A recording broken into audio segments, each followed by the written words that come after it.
Welcome to Lifestyle Med with Dr. Jade. Health, it's a lifestyle. Hi guys, and welcome back. Lately I've been getting a lot of questions about how I make my baby food. I've been showing on my different social media sites how I make baby food for baby Ava, and I've gotten questions on how I do it. So if you're interested in this video, I'm going to show you how I make baby food, why I make my baby food for baby Ava instead of buying it, and I'm also going to be doing a product review on the Beaba BabyCook machine. And so if you're interested in this, how to make baby food, why I make it, and also if you're considering buying the BabyCook, then check out the rest of this video. And this week for baby Ava, I'm going to be making 1 butternut squash and 4 pears. So first, let's answer the question, why do I make my baby food? So 1 squash and 4 pears can make the equivalent of 22 cans of store-bought food for only $3.10. Now let's compare that to if we buy 22 cans of a store-bought brand like Gerber, that would be $13.20, which is $10 more. So first of all, there is significant savings in making your own baby food. And then, of course, the most important part to me is that I know exactly what is in my baby's food. If I buy the food fresh from the store in its natural form, I know that there is exactly 100% squash and 100% pears in her food, no extra additives or preservatives, and she's getting the best, most organic food. So that is really the most important reason why I'm making her the food, because I want her to get the most nutrient dense products that she can get to develop those healthy habits early on. And if you don't have a BabyCook machine, you can definitely still make your own baby food by using a pot of hot boiling water with a steam basket on top and any type of blender. I'll put a link to that steaming basket in the description box. And next I'll point out the features to the BabyCook. So the center button is where we steam. You rotate right on this knob to blend. Push this button open, and you'll see here you will have your steaming basket right here built in. I'll pull that out to show you. It has the steaming function built right in there. And down in the bottom is our blending component with our blades.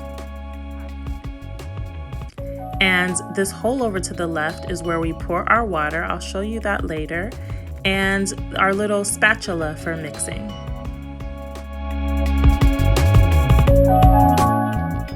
Now the BabyCook comes with these little 3 notches, a level 1, 2, and 3. That's where you pour your water to those lines. Now there's a manual that tells you which vegetables and fruits to use what amount of water, but I simplify it. I like to keep things simple. Softer fruits and vegetables, I pour it to the line 2, and for harder fruits and vegetables, I pour to a line 3. And next, once we pour our water in, we next just pour it down into the hole, and this is what's going to create the steaming component for us. So pour all the water right down in there. And off camera, I am just gonna peel and cube up into large cubes my squash and pears. And next you just put the basket, the steaming basket, right back on top, lining up that center notch right there. And you just pour in your cubed vegetables. So here goes our butternut squash. Now I'm holding the camera with one hand, that's why some of it's pouring out. So ignore that. Just pour all of your vegetables into the steam basket, just like this. And now you just put the basket into place. Once you put it in and twist it to the left, it will pop into place. Now I just close the top and simply push this center steam button. You'll see the light turn on here, and that's it. Leave it alone for 15 minutes and you'll just see that it will just do it all on its own, heat up. And you'll see here that steam rises from the top. So if you have any counters, you're gonna wanna pull this to the front away from a cabinet so that this heat and steam is rising without, obstructing anything else or heating up anything else. And you can see there what I'm talking about. And then after the 15 minutes is over, you will see that steam button start to flash, and it will also do a little beep for you. It's going to be hot, so when you open it, yeah, be careful. That's part of the function of the spatula here, is also to lift this off from this hot area. So make sure to put that spatula right there in between those holes, and that way you're able to safely lift the steam basket away from the blender. And next, I would be careful with this part. I would also use like a little glove or something here. You'll see that all the water has ended up accumulating down in the bottom. I'll just add my vegetables or fruit down in there. And again, I would use something to guard your hand here. I did not do that. And then cover it up. And now you want to just twist to the right, the little knob. And the box says to use pulses of 10-second increments. So you just twist it to the right for 10 seconds at a time until it's blended. Usually I do 3 to 4 rounds and stirring up in between the rounds of blending, just like this, until I get the perfect smooth consistency that I want. Now sometimes I may have to add a little bit more water to this, but for the most part, this is all you need to do.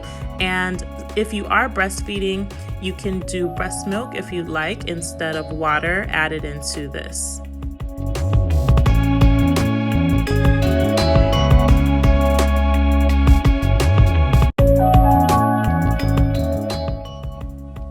And you see here, I'll just open this up between rounds of pulses, stir it up a little bit to see if it's the consistency I want yet. It's looking pretty good now. I did about 4 10-second pulses with that blender. It's excellent. It works really well. And I'll just repeat the same process here with my pears. I fill my water up to the level 2 since my pears are a little softer, and I've already done my 15 minutes of steaming. Now I'm just pouring that into the blender. I'm gonna cover it and do those pulses once again.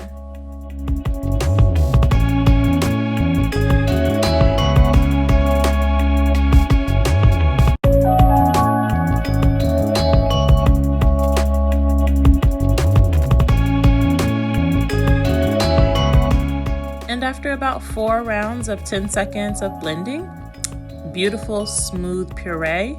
It comes out perfect every time. Now I'm going to show you guys one of my secret mom hacks. I'm going to put that butternut squash into a Ziploc bag, seal it up, cut the very tip, and I'm going to pipette that into my ice trays. Now I would either let the squash cool a little bit or just use something to protect your hands while you're pipetting. I'm just showing you again how I do this. This is prunes, some prunes I had made for my baby just to keep her regular. So yeah, and this is how easy it is, guys. I will also have in the description box these beautiful little silicone ice trays, ice chip trays, so that you can use this. These are must-have items. And so then I cover that up after I've pipetted all my food into the ice cube trays, and I just have them covered just like this, ready to go in the freezer. And here's how it looks when you take them out the freezer. Here's our frozen prunes and pears. So easy, they pop right out. About 2 cubes is equivalent to the store brand's 1 container. And these last about 3 to 6 months in a freezer, 3 months in a regular freezer, and 6 months if you have a deep freezer. Here's our butternut squash. And the cleanup is super simple, you guys. If you do it right after, you just rinse everything off with a little bit of soap and makes the cleanup super easy. The benefit of this is the steamer and blender all in one machine. Less things to clean up is an A+ for moms. When I'm ready to feed baby, I just pop these into the microwave, my little cubes, for about 15 to 30 seconds, really quick, and baby's ready to eat. So that makes life super easy. It makes so much food. If you haven't figured it out already, the Beaba BabyCook gets an A+ from us. I highly recommend this. I'll have the link down in the description box if you're interested in getting your own baby cook for your baby food needs.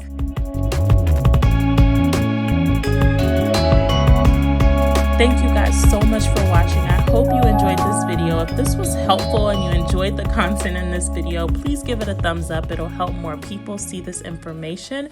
And we'll see you next week. Sending love from me and baby Ava. If you enjoyed the music on this channel, make sure to check out the description box for your own custom music by C Major Nation. And as always, be sure to like, comment, share, and subscribe. Thank you, and God bless.